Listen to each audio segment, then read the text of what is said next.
Racism has always been a prevalent factor in American history and still affects American lives today.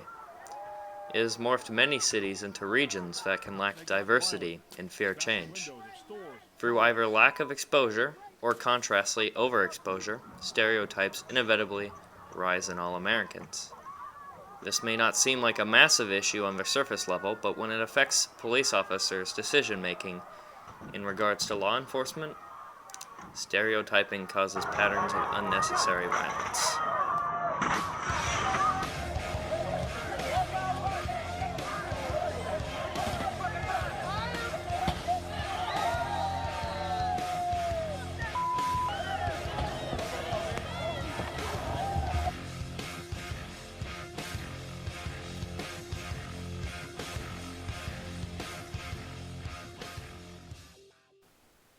Annual violent crime rates have lowered drastically from 1991. However, in contrast, justifiable police homicides have increased by 146. 427 of the police shootings were actually in response to nonviolent crime. According to USA Today, 96 African Americans are murdered by Caucasian police officers annually, putting them at 21 times more risk of being killed by police than a white man. In a recent study by the Washington Department of Justice, 1/5 of all violent encounters with police are unconstitutional. To get a closer look into this phenomenon, we asked John Rapping, an Atlanta public defender and co-founder of Gideon's Promise, his opinion on these racial biases. There's no question. You can't be someone who's paying attention to criminal justice in America and not see the racial bias. If you are an African American male born today, there is a 1 in 3 chance that you will end up in the criminal justice system. If you're a white male born today, there's a 1 in 18 chance. Literally, you are 6 times more likely, just because you're black, to be in the criminal justice system than your white counterpart.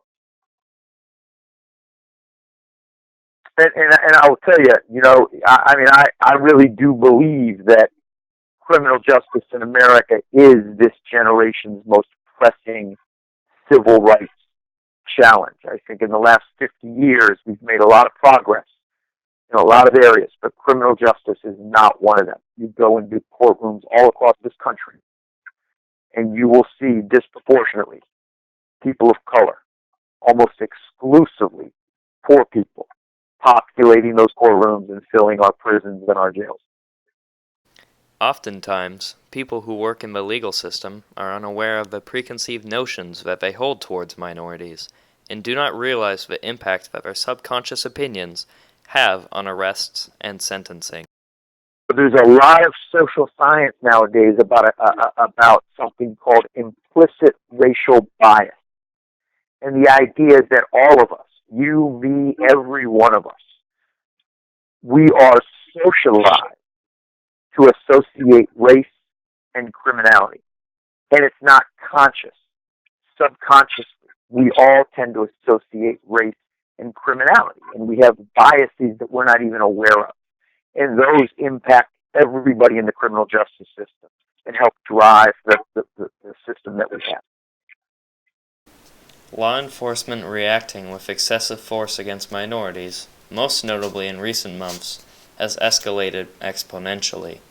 This footage, shot in North Charleston, South Carolina, shows Officer Michael Slager shooting 8 times at Walter Scott, as Scott flees from Slager. Scott was believed to have taken the officer's taser, provoking the shooting. I think Walter Scott is one example, along with cases like Freddie Gray out of Baltimore, Michael Brown out of Ferguson, Eric Garner out of Staten Island, Tamir Rice out of Cleveland. I mean, the list is endless of sort of black men who end up being shot, killed, or just abused by police. And my reaction is we shouldn't be surprised because we have accepted a tough on crime narrative. For the last 40 years, every politician in America has promoted the idea that we have to lock away dangerous people to be safe. And when we talk about dangerous people, that is code for race and class. And so we've all grown up to believe certain populations are more dangerous. One of the most compelling quotes to me is when Reverend Jesse Jackson, right, who when I was in high school was a presidential candidate, first African American presidential candidate, and he's a great civil rights leader. And he said one of the things that makes him the saddest is when he hears footsteps behind him at night and turns around and sees that they belong to a white person. Like Jesse Jackson was saying, even he, a great civil rights hero, even he has bought into this narrative that race and dangerousness are associated. So when I see a case like Walter Scott, I think that is evidence that police have been trained to believe a black man running away must be up to something, up to no good, and that killing them is even justifiable. Right? So, I mean, I look at the case of Walter Scott and any of these other cases I mentioned, and I understand, like so many people do, that if Walter Scott had simply been white, he would probably still be alive. Gray is sort of the most recent of these sensational cases where he was beaten so badly that his spine was severed and his voice box was crushed, and 6 police officers have now just been accused, just been indicted, and there were protests. People started protesting, and the way the police treated the protesters was unbelievable. They just started rounding them up by the dozens.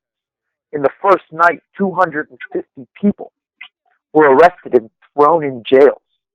Many of them weren't even told what they were charged with, and they sat there for 2 days in deplorable conditions before they were released with no charges filed at all.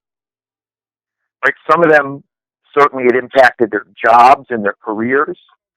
And so you think about it, when the police can view citizens as people that it's okay to just throw into a cage with no charges, just because you think you can do it, that's a problem we have to overcome. I think that the whole problem is that we've stopped, that the people that run the system don't see the people they police as human.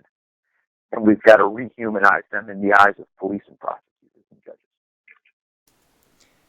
Racism is deeply ingrained in American society and pop culture, even if it's not visible at first glance. Racial stereotyping and biases held by American citizens cannot be altered simply, but in order to efficiently change the way the legal system and even us as Americans view people of color, we must change. Having darker skin shouldn't be associated with criminality, but it is, and it will continue to evolve and escalate throughout the future of this nation.